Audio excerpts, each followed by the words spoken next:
In Thailand, a roof collapses, claiming 7 lives and injuring 18 people. Authorities say among the fatalities, 4 were children. More details on this later in the news. Good evening. I am Nina Richie Elago Flores. This is Mata ng Agila International. Now for the headlines. Congress passes bill to strengthen Philippines' intellectual property code. DSWD and PCG prepare for Typhoon Mawar's arrival. Ukraine courts global South nations for peace plans. President Joe Biden meets Speaker Kevin McCarthy ahead of deadline of U.S. debt default. And U.S. judge dismisses class suit against Elon Musk over Twitter buyout.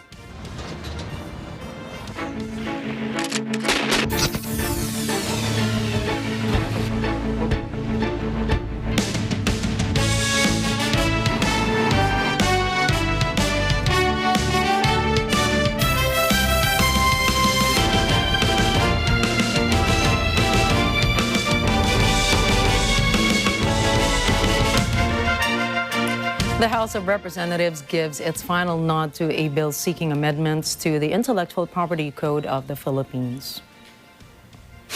House Bill 7600 is passed to combat online piracy and counterfeiting, with 267 affirmative votes against 1 abstain on its third and final reading. The proposed law provides authorities robust power to regulate pirated content, notably in film, which is the most prone to piracy. The bill allows content generators and the concerned public to file petitions to block websites featuring pirated online content. Violators are to be imposed a minimum 100,000 pesos and a maximum of 1 million pesos, and an additional fine for each day of a continuous violation of 10,000 pesos.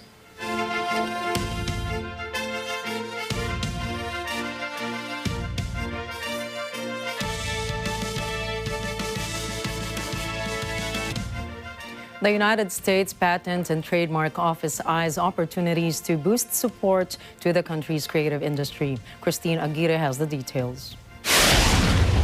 United States Patent and Trademark Office Director Kathy Vidal lauds the Philippine government's efforts to pass legislation to bolster the country's creative industry.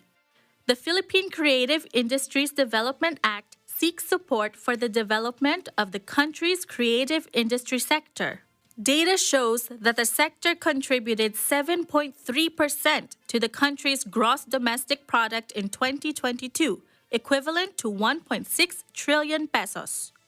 Vidal is on a 3-day tour in the Philippines alongside meeting with the heads of the country's intellectual property office. She notes that the Philippines can attract more investments from its fosters growth in its intellectual property ecosystem. Christina Aguirre reporting for Mata ng Agila International. Trusted, connected, on point. Bangsamoro Autonomous Region in Muslim Mindanao, or BARM, creates its first-of-its-kind education database to combat the backslide in its education. J.D. Mahinay for the report. The Bangsamoro Autonomous Region of Muslim Mindanao, or BARM, launches its database dubbed Bangsamoro Education Management Information System, or BEMIS, to track learners.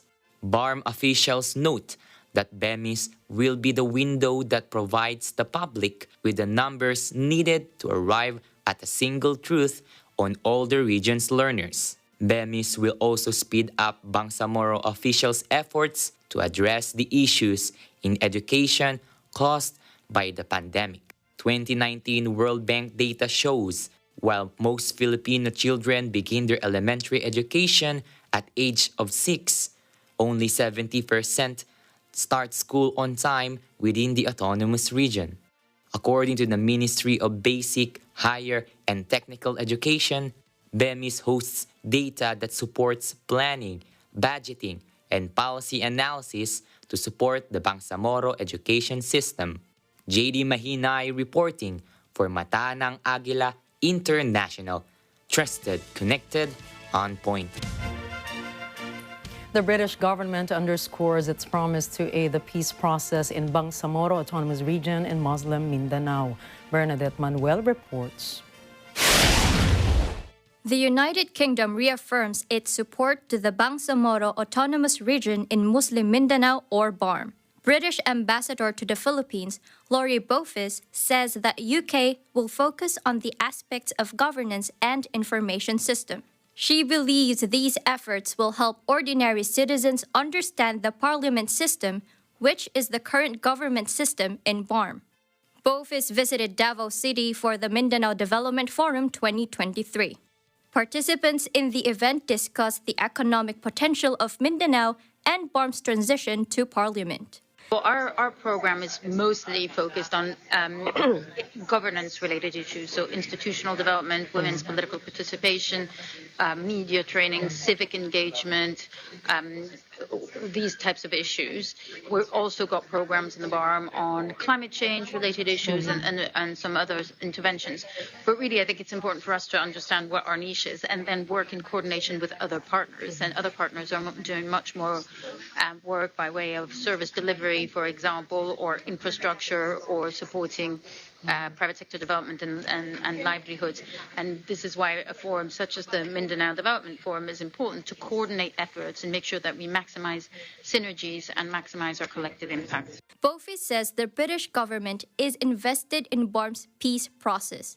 She also points out BARM's parliament system is the same political governments of the United Kingdom. Key part of that, but also, as I mentioned earlier, because we've got experience that's relevant here. So we have had the Northern Ireland peace process, which was a long and laborious process, and I think there's lots of lessons from that we are sharing and that we think are relevant here. And in the same way, our model of devolution between London and the devolved administrations is very similar to what you've got here between Manila and Cotabato. So again, there's lots of lessons and opportunities for us to share what we're doing in our parliament, because the model of the parliament here in Cotabato is similar to the British government parliamentary system. Bofis also lauds BARM's objective of peace and progress, saying the local government is pushing toward the right direction. Yeah, I mean, I think it's been an extraordinary journey, and I think what we're seeing now is a much broader sense that this is a credible, long-term, effective solution to what were decades of conflict and violence. And when you look at what's happening in the region right now, that we're nowhere near where we were before in terms of terrorism in particular, and violence and insurrection and rebellion. And I think we've got a much stronger fabric for peace and development. It's not by no means, job done. Not at all. We shouldn't fall asleep at the wheel. But I think we should recognize the huge progress that's been done through the leadership that we've seen both in Manila and in Cotabato. And that's what's really important, for different stakeholders to come together, to share the vision, to stay the course, to stay committed, to keep working on, getting those key pieces of legislation gone. Bernadette Manuel for Mata ng Agila International. Trusted, connected, on point. According to the Department of Human Settlements and Urban Development, or DHSUD, they will prioritize the welfare of informal settler families living along danger zones in the government's housing projects. DHSUD Secretary Jose Rizalino Acuzar says the government wants the country's citizens to have a safe community. This is one of the reasons why the Marcos administration established the Pambansang Pabahay para sa Pilipino project. The Marcos administration is studying building in city housing and medium-rise resettlement areas near the North Harbor in Tondo, Manila. DHSUD will formulate development initiatives after the informal settlers are moved to safer places. The Department of Social Welfare and Development launches the Walang Gutom 2027 program to provide food stamps to 1 million Filipino families. Randy Bernardino has the details. Under the Walang Gutom 2027 program, the Department of Social Welfare and Development, or DSWD, will distribute food items amounting to 3,000 pesos under the Marcos administration. At a briefing held at Malacanang Palace, DSWD Secretary Rex Gatchalian said a stronger, better system and mechanism will be used in the implementation of the food stamp program to reduce hunger and poverty within the country. The announcement followed President Ferdinand Marcos Jr.'s signing of Executive Order Number 27, known as the Reorganization of the Interagency Task Force on Zero Hunger. Gatchalian is proud of the department's new program to provide food augmentation for poor families, which is anchored on the President's Philippine Development Agenda 2023 to 2028. The DSWD selected beneficiaries from Listahanan 3, or those who earn less than 8,000 pesos per month. The secretary immediately clarified that the government has conditions on the beneficiaries of the food stamp program. These are families that do not make beyond 8,000 pesos according to the PSA. 8,000 pesos monthly. So that's the target side of it. It's conditional. Ang condition nga doon is when you're signed up, you have to go to your nearest public employment office, get a certification that you are now being counted as part of the workforce. No matter what job it is, alam naman natin, iba-ibang skill sets, iba-ibang angkop na trabaho. Pero ang importante, nagtatrabaho ka na. Secretary Gatchalian notes that the 3,000 pesos will be distributed by use of a tap card to secure credit and will be used only for food. We're working with the WFP on a digital platform wherein they get tap cards. Now, the tap cards will not be loaded with money, but they will be loaded with food equivalent, meaning we also worked with the FNRI family in crafting the program, wherein I created multiple baskets to choose from. So yung baskets are always composed of 50% carbs, 30% protein, 20% fats. So mamimili ka lang within the food group. Gatchalian confirms that the program is still in the design stage. The agency plans that in December 2023, there will be a pilot run in specific regions, such as the Bangsamoro Autonomous Region of Muslim Mindanao. And we will spend the remaining months of May and June in the design stage. We all know that the devil will be in the details, and we have hired multiple consultants in the department to take a second look at what's being designed. But we have to point out that we will not also do it simultaneous 1 million. That's trouble waiting to happen. We have to do it in a progressive manner. We have to do the pilot at 3,000 families, 300,000 hopefully next year is the first run, another 300,000 right after, and then hopefully reach the magic number of 1 million on the succeeding year. Randy Bernardino for Mantanang Agila International. Trusted, connected, on point. Government agencies are preparing humanitarian aid ahead of the entry of Typhoon Mawar into the country. Eden Santos for the report. The Department of Social Welfare and Development, or DSWD, is doubling its efforts to stock food packs for about 30,000 to 50,000 families in the Ilocos and Cagayan Valley regions. The preparation is ahead of the entry of Typhoon Mawar within the Philippine Area of Responsibility, or PAR, as the said regions are along the expected path of the cyclone. According to the DSWD, the department is working with the local government units to inform the public that DSWD's logistical support will be within the vicinity. Meanwhile, the Philippine Coast Guard, or PCG, are also on their move to prepare relief supplies and family packs to be distributed to evacuation centers. PCG reports that they assigned deployable response groups and quick response teams to the Cordillera Administrative Region and Ilocos Region. State Weather Bureau Pag-asa last detected Typhoon Mawar about 2,300 kilometers away from the eastern Visayas Tuesday and is expected to enter by Friday or Saturday. Upon reaching the PAR, it will be locally named as Betty. Eden Santos reporting for Mantanang Agila International. Trusted, connected, on point. Agriculture Senior Undersecretary Domingo Panganiban says it was President Ferdinand Marcos Jr. who ordered the importation of sugar early this year. Martin Liachon tells us more. Department of Agriculture Senior Undersecretary Domingo Panginiban reveals it was President Ferdinand Marcos Jr. who approved the importation of sugar through selected importers. Panganiban made his testimony during the Senate Blue Ribbon Committee hearing on the alleged irregular importation of 260 20-foot containers of sugar. He said Marcos ordered the importation due to rising inflation rates. No, he said let's import through selected importers of sugar. Panganiban said Marcos's sugar importation approval happened after an interagency group meeting. The said group was tasked to monitor the movement of supply and prices of food and sugar importers.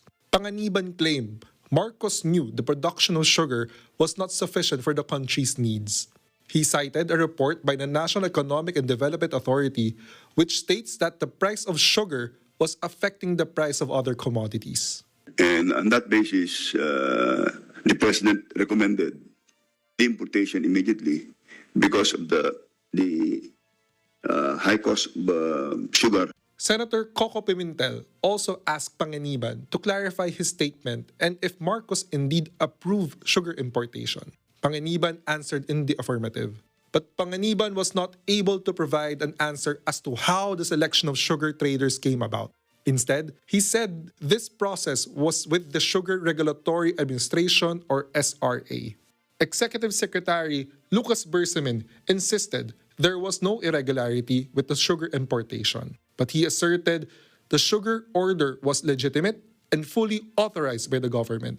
He said Marcos issued the directive to address inflation and high prices on sugar. The administration thereby made sure that the importation would establish a buffer stock of sugar as a measure to regulate price increases. In a large way, that objective was realized. The former Chief Justice explained there was also no necessity to issue a sugar order to import. He said importation can be done as long as there is clearance from the SRA. Bersamin clarified the President has power to push the importation based on the needs of the country. When the President exercises his powers as the Chief Executive, when there is an urgent need for such exercise. The Senate Blue Ribbon Committee has not yet responded to the Executive Secretary's remarks. Martin Leachon for Mata ng Agila International. Trusted, connected, on point. Coming up, Wagner Group leader claims complete control of Bakhmut. Taiwan snubbed from WHO Annual Assembly. And Emmanuel Macron marks first trip to Mongolia by a French president. Stay tuned for more stories around the globe when Mata ng Agila International returns.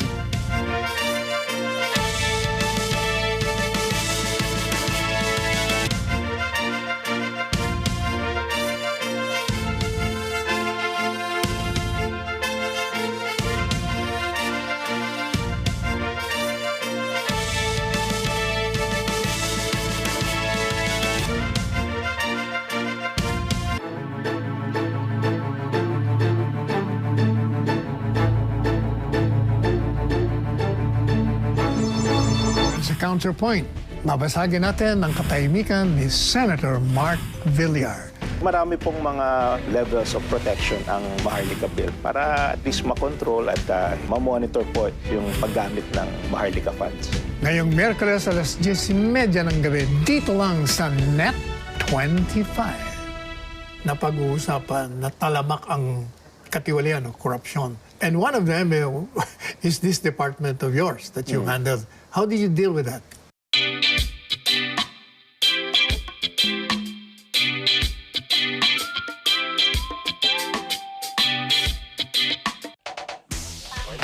Kasayaw ka pala dito, ah. Pwede bang wag mo naman siyang bastusin? Teacher ko sa PE ito eh. Ano, Mr. Piso? Tutuloy po. Anong kinakain mo? Gulay po. Ba't gulay ka nakain mo? Not healthy to dad eh. Kumain ka naman nito! Ayoko po niyan. Ay, hindi! Tama na ng gulay mo! Ito kainin mo! Title ng ating game ay Rock the Tissue Roll.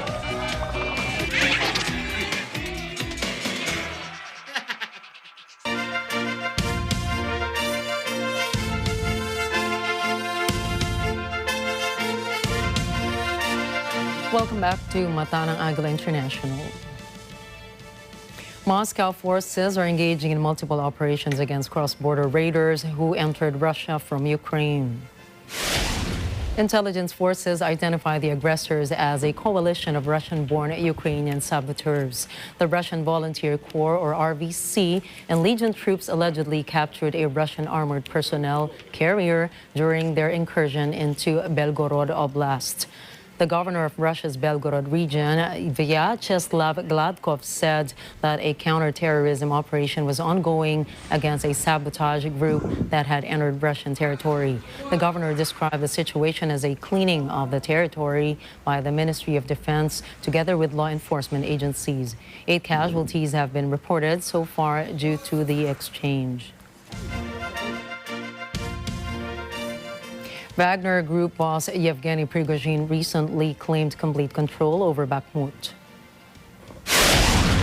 Сегодня пополудня в 12 часов полностью был взят Бахмут. 224 дня длилась операция по взятию Бахмута. Бахмутская мясорубка.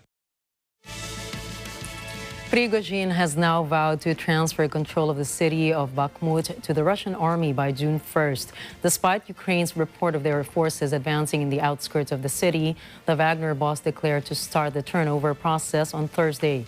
Mr. Prigozhin said in an audio recording that Wagner will leave Artemovsk from May 25 to June 1 to recover and plan their next tactical skirmish. Wagner had set up defense lines on the west of the city ahead of the transfer. Analysts say Bakhmut is of little strategic value to Moscow, but its capture would be a symbolic victory for Russia. Ukrainian Foreign Minister Dmytro Kuleba began a tour of African countries this week. Mediation should lead to full restoration of Ukraine's territorial integrity. We do not need anything more that belongs to us according to international law, but we will not give away a square kilometer of our land. And no peace plan or no peace initiative, no mediation should imply legal or factual loss of Ukrainian territory. Kuleba says his main agenda was to get African countries to endorse President Volodymyr Zelensky's peace plan. Ukraine believes Zelensky's 10-point peace formula must be the basis for any settlement of the war launched by Russia. Zelensky's plan sees the withdrawal of Russian troops from Ukrainian land. Kuleba also aims to win support for the uninterrupted flow of Ukrainian grain via the Black Sea. He also announced he will negotiate with African leaders to secure new openings for Kyiv businesses. Political analysts say Kuleba's visit aims to challenge Russian influence in the global south, a term coined for Latin America, Africa, and much of Asia. An effort to end the Russia-Ukraine conflict has taken on greater importance as rival countries lay out their peace proposals. China recently sent a top envoy to Kyiv, Moscow, and European capitals to discuss a political settlement. South Africa also said Russia and Ukraine had agreed to discuss a peace plan with African leaders. New reports said at least 2 Ukrainian nationals were involved in the Nord Stream blasts. The Kyiv nationals were linked to a yacht which German authorities are allegedly investigating over the explosions. The new allegations were made in articles published by a Swiss and German newspaper. The reports allege the yacht was chartered by a shell company called Furia Lwowa. But the company has no telephone number, no website, and no employees. The newspaper said the company was registered in the name of 2 Ukrainians. The news outlet also reported one of the Ukrainians denied any involvement. Taiwan failed in its efforts to gain an invitation to the World Health Organization or the WHO's annual assembly as a separate entity. The meeting will take place from May 21 to May 30 in Geneva. China and Pakistan reportedly urged the WHO to reject Taiwan's inclusion. China insisted Taiwan is not a separate country, but governed by Beijing. Taiwan is often excluded from many international organizations as a result. The Chinese Foreign Ministry has welcomed the WHO's decision, saying this shows the One China principle cannot be challenged in any way.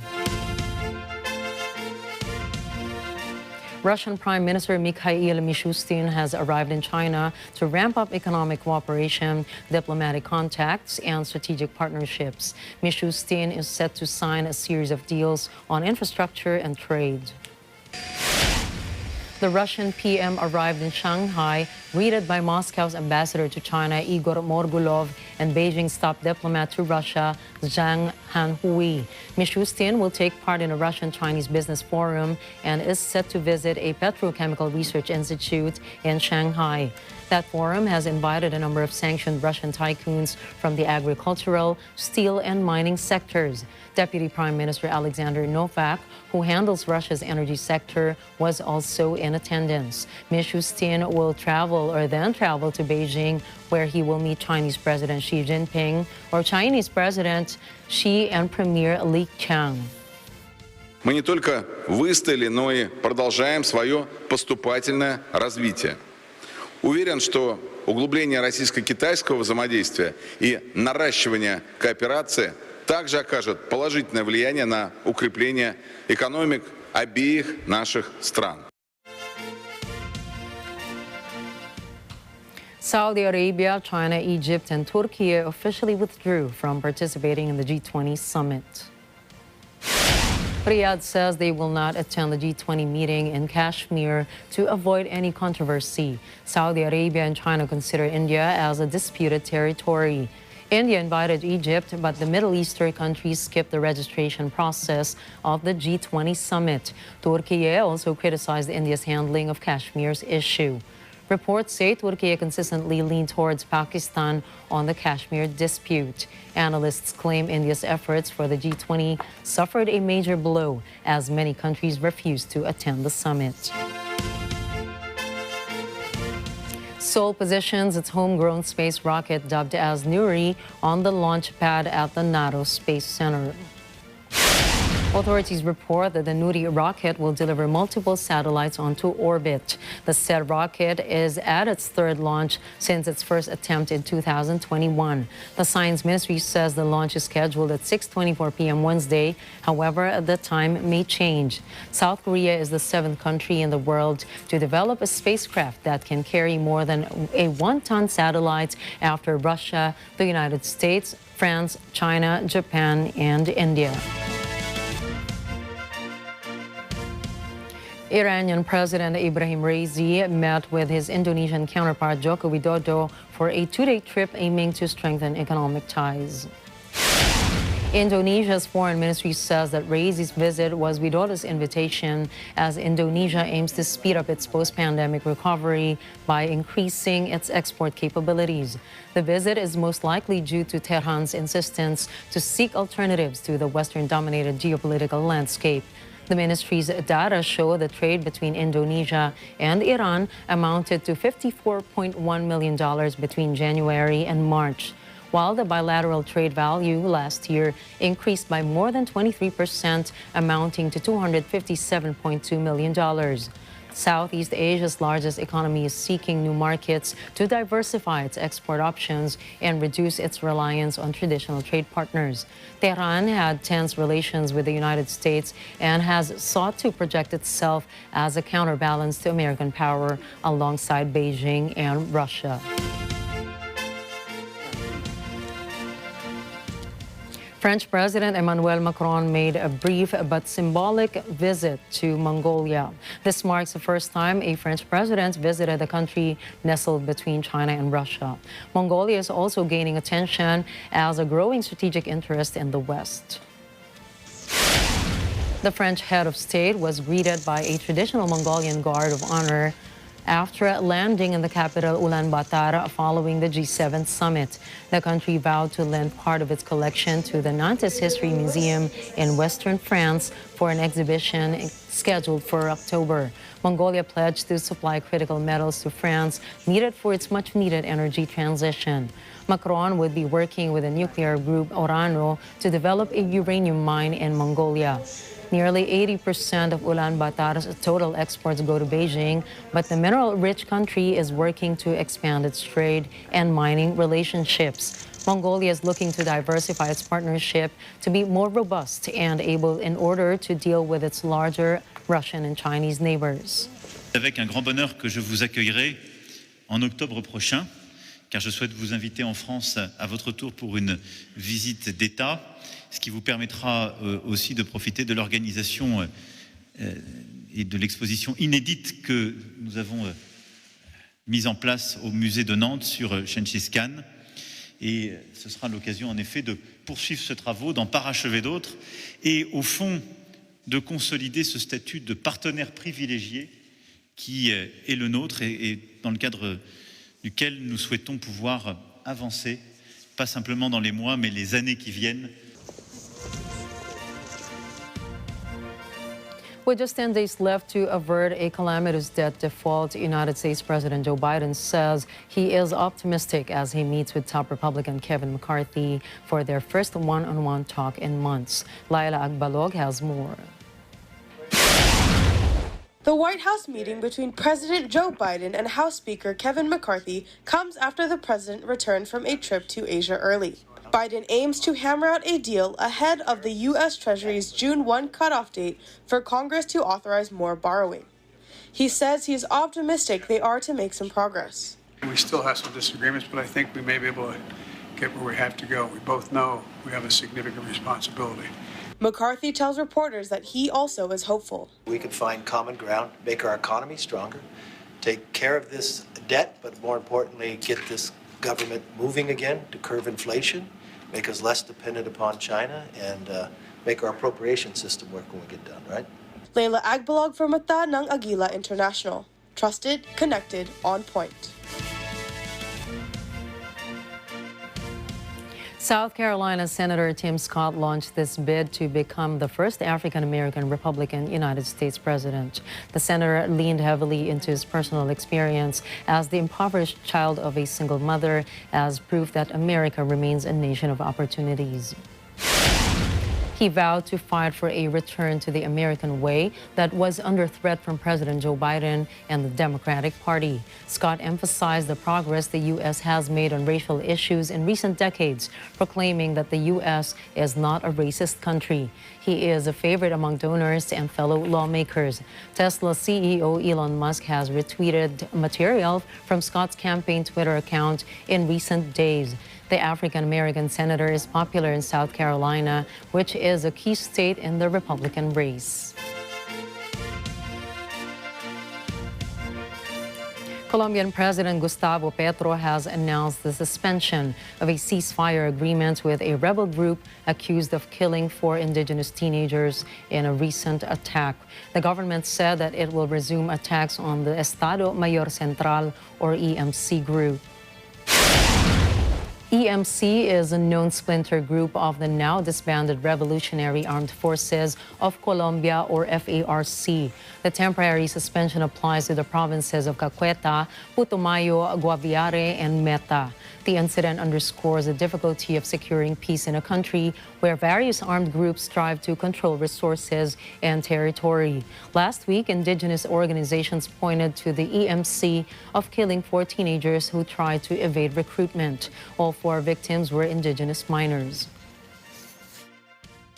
Colombia y el Caquetá y todos rechazamos rotundamente estos hechos por los grupos al margen de la ley y más en las condiciones como fueron masacrados estos niños delante de las comunidades, delante de sus familiares.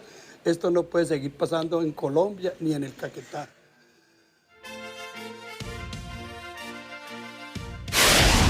Up next, 7 dead as school roof collapses in Thailand. Guyana school dormitory fire claims 19 lives. And Africa's richest man launched his biggest oil refinery in Nigeria.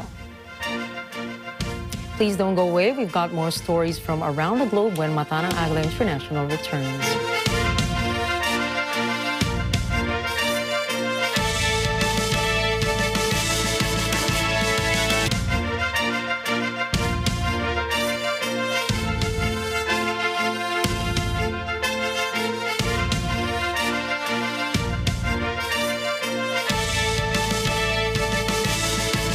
Tradisyon na ng aming resort na magpalaro sa aming mga espesyal na bisita. Kung saan ang mananalo ay makakatanggap ng isang napaka-special prize.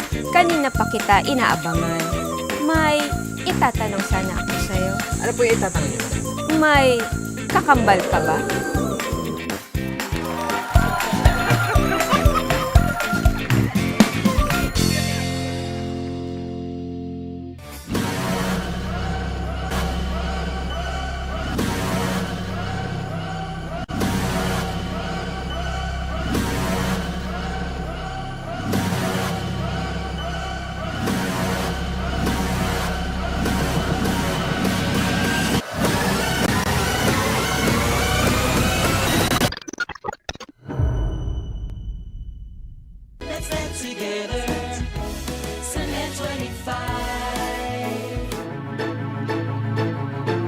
Your point, mabasagin natin ang katahimikan ni Senator Mark Villar.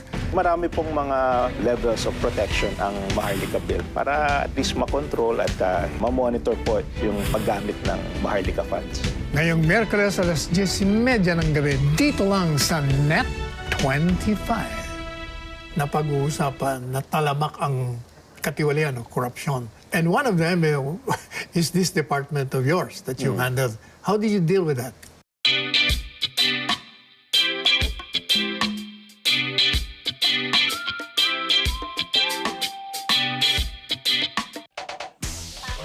Kasayaw ka pala dito, ha? Pwede bang wag mo naman siyang bastusin? Teacher ko sa PE to eh. Ano, Mr. Tiso? Tutuloy po. Ano kinakain mo? Ah, gulay po. Ba't gulay kinakain mo? Eh, Dad, healthy to Dad eh. Kumain ka naman nito!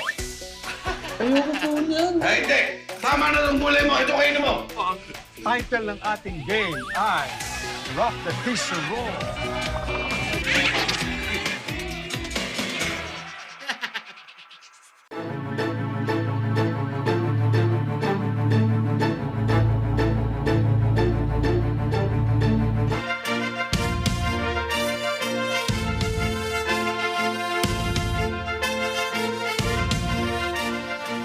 In Thailand, a roof collapses at a school claiming 7 lives, 4 of which were children, while injuring 18 people.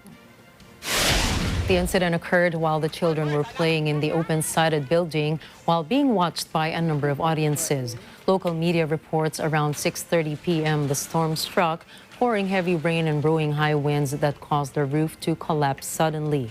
Meanwhile, neighboring Myanmar was battered by Cyclone Mocha, killing 145 people.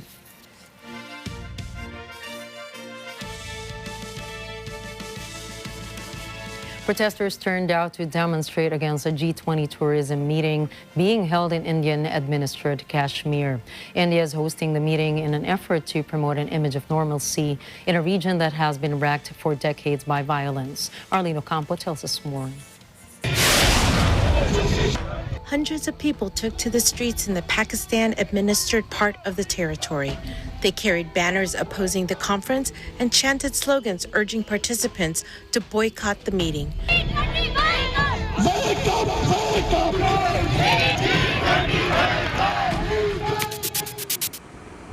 The disputed Muslim-majority territory is claimed by both India and Pakistan. The two countries have fought a couple of wars over Kashmir, and tens of thousands of people have been killed over the decades. India imposed an extended lockdown of the region it controls in 2019. Dissent has been criminalized, media freedom has been curbed, and public protests have been banned. Security is tight at the conference, with soldiers and armored vehicles deployed at the site. Arlene Ocampo from Matana Agila International, trusted, connected, on point. Brazil has declared an animal health emergency for 6 months due to the avian influenza virus.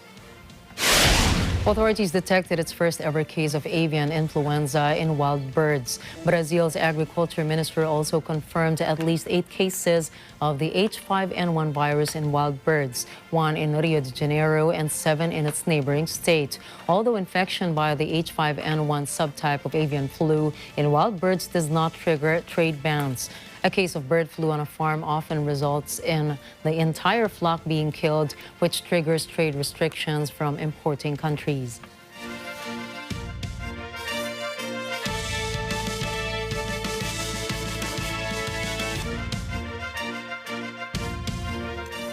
Three men were shot dead on Sunday in the French port city of Marseille, linking to a drug-related gang murder. The victims were driving away from a nightclub when their car was attacked by unknown assailants with Kalashnikov rifles. The remaining 2 survivors were unharmed after the shooting, with one of them fleeing the scene. Investigations found that the men who were attacked lived in a council estate with a high incidence of drug trafficking. The latest attack brings the total number of drug-related homicides in Marseille to 21 since the start of the year. Special police forces were deployed at key drug flashpoints in the city following the killing spree.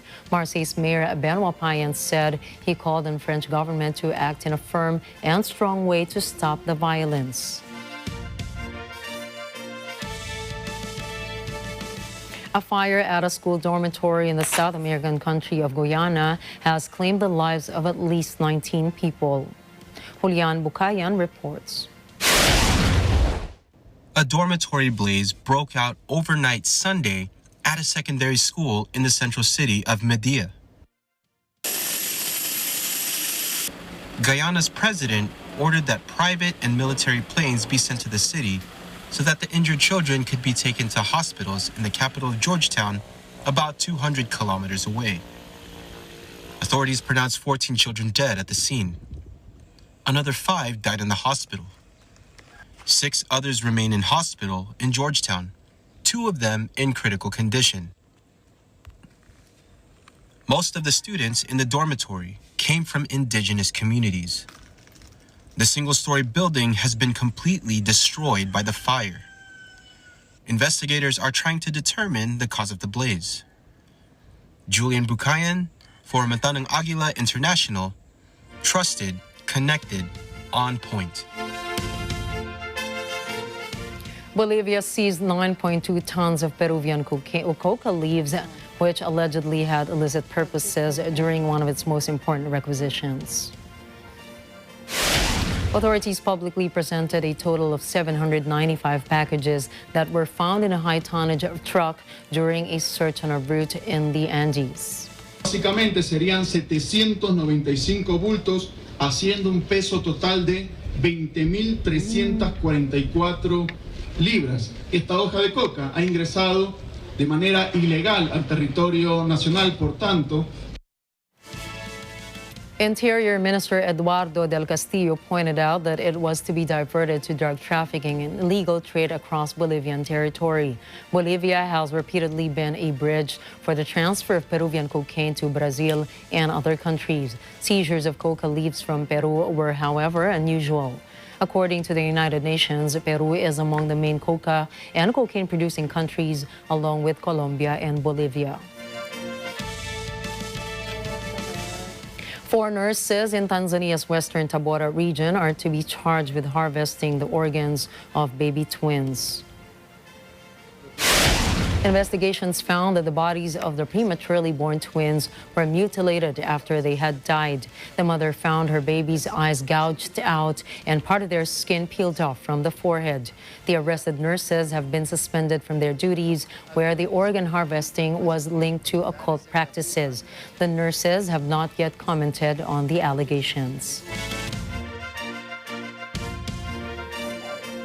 After years of delays and a week before stepping from office, Nigeria's President Muhammadu Buhari commissioned Africa's largest oil refinery.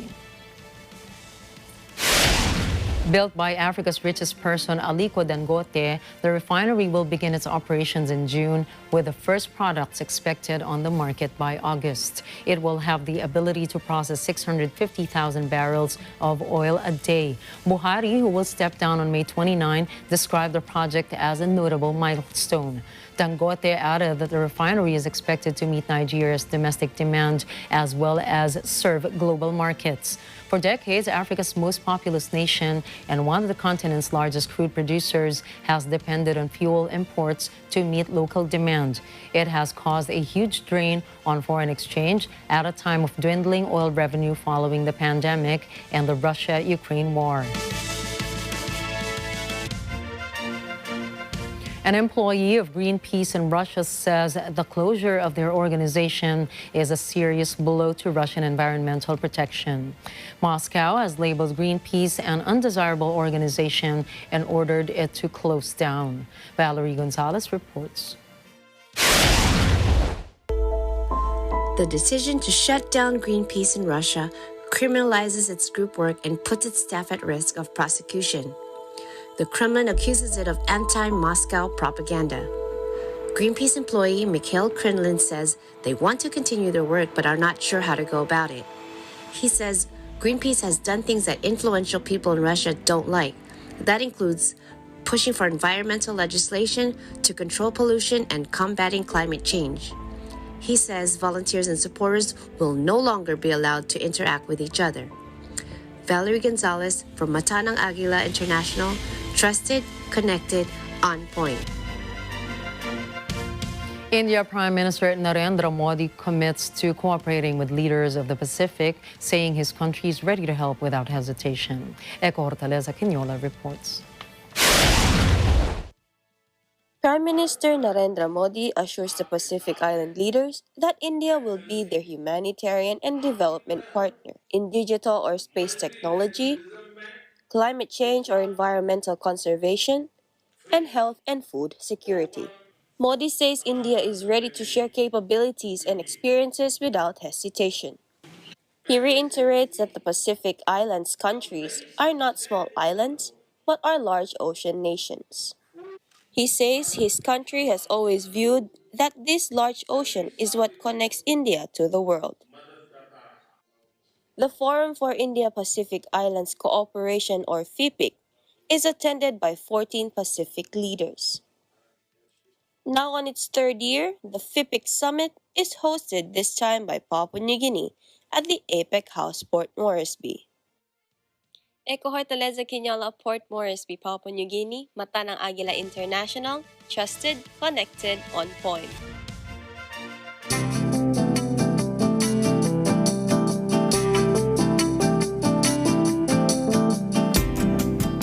Mexican authorities are nervously watching the Popocatépetl volcano near Mexico City as the mountain continues to spew smoke and ash into the air. Officials have raised the warning level to one step below red alert. Kimi Oria has more. A yellow alert has been declared in Mexico City as the Popocatépetl volcano shows signs of activity. This means people should be prepared for a possible evacuation. It is triggered when the volcano shows explosions of increasing intensity and expelling red-hot fragments. The next step would be a red alert, which requires mandatory evacuations.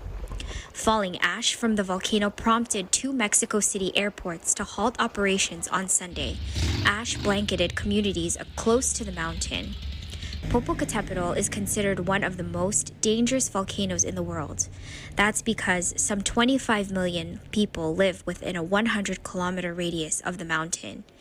It has not had a massive eruption in more than 1,000 years, but it became active again in 1994 and has had periods of increased activity ever since. Kimi Oria for Matanang Agila International, trusted, connected, on point. Coming right up, U.S. judge dismisses class suit against Elon Musk. Deep-faked Pentagon explosion sends shockwaves through the stock market. And the Idol cast graces the Cannes red carpet. Catch the latest in business, sports, and entertainment when Matanang Agila International returns.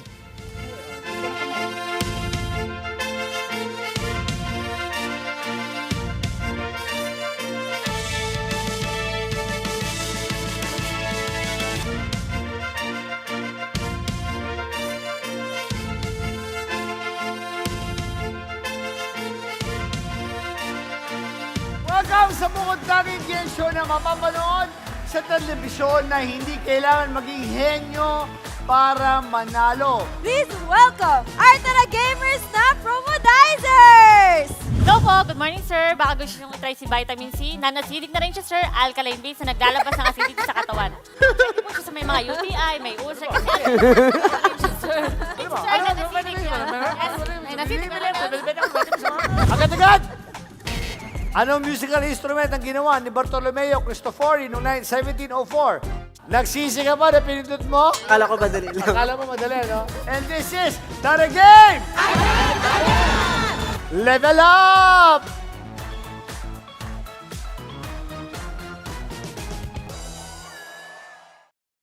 Thank you for watching Mata ng Agila International. To receive more trusted, connected, and on-point news, follow, like, and subscribe to @Net25TV.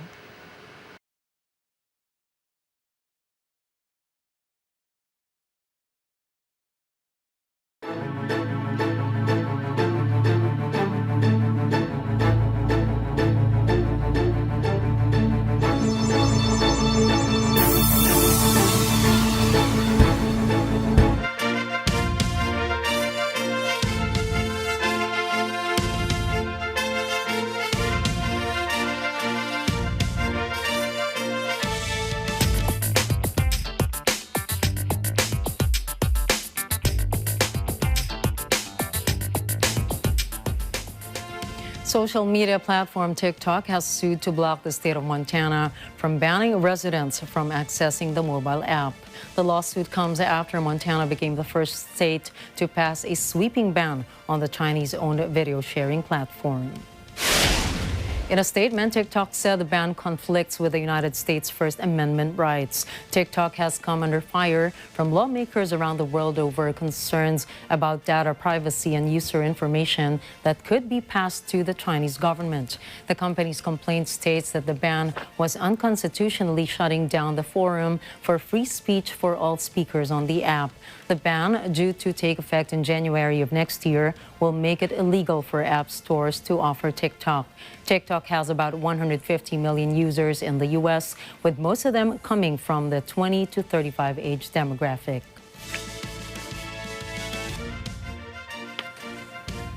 A judge dismissed a class action lawsuit against billionaire Elon Musk. The class suit alleged Musk cheated Twitter shareholders several times last year in the course of buying the social media company for $44 billion.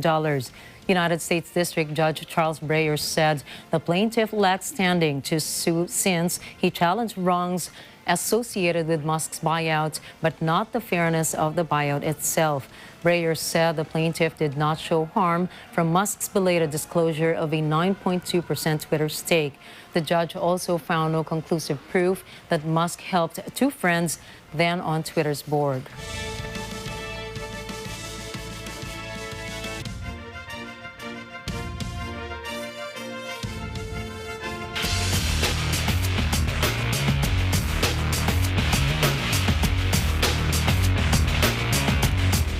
In the 2023 West Finals, the Denver Nuggets defeated the Los Angeles Lakers and will advance to the 2023 NBA Finals. It was a record night for the Nuggets as the top-seeded Denver completed the first sweep in franchise history to advance to their first NBA Finals. They hold off the Los Angeles Lakers 113-111 of the Western Conference Finals. Nikola Jokic led the team with yet another triple-double. He recorded 30 points, 14 rebounds, and 13 assists. His 8th triple-double of the postseason has surpassed Wilt Chamberlain for the most triple-doubles in one postseason in NBA history. Jokic also received the Magic Johnson Trophy as he was named the MVP of the Western Conference Finals. Denver, one of the 11 teams in the league who have never won the NBA championship, will face either the Miami Heat or Boston Celtics in the 2023 NBA Finals.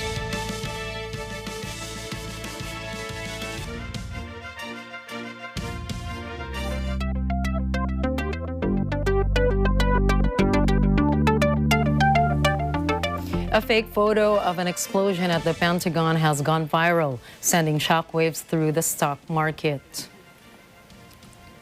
The Standard & Poor's 500 shortly plummeted by about 0.3% as social media account investment websites, various major media outlets, as well as some influencers got deceived further, contributing to the distribution of the fake news. The deception also made an impact on the cryptocurrency market as Bitcoin fell to around $26,500 before recovering to its current price of over $27,300. Arlington County Fire Department refuted the news, claiming that no explosion nor incident occurred at or near the Pentagon reservation. This raises concerns about the capability of artificial intelligence to impose potential dangers in spreading misinformation online. Earlier this year, the Center for Artificial Intelligence and Digital Policy asked the Federal Trade Commission in a complaint to halt the commercial releases of GPT-4, citing privacy and public safety concerns.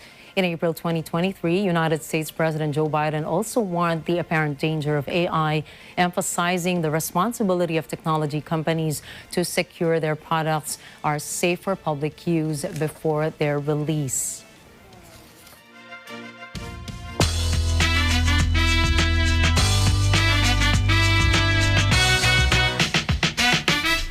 Stars from all walks of life converge on the red carpet of Cannes to grace the crowd with the premiere of their series, The Idol.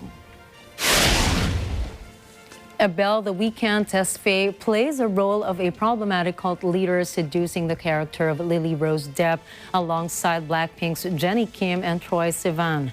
With Euphoria director Sam Levinson at the helm, The Idol is bound to capture audiences with its beautiful imagery and darker themes. The world premiere of The Idol's pilot episodes received a 5-minute-plus standing ovation.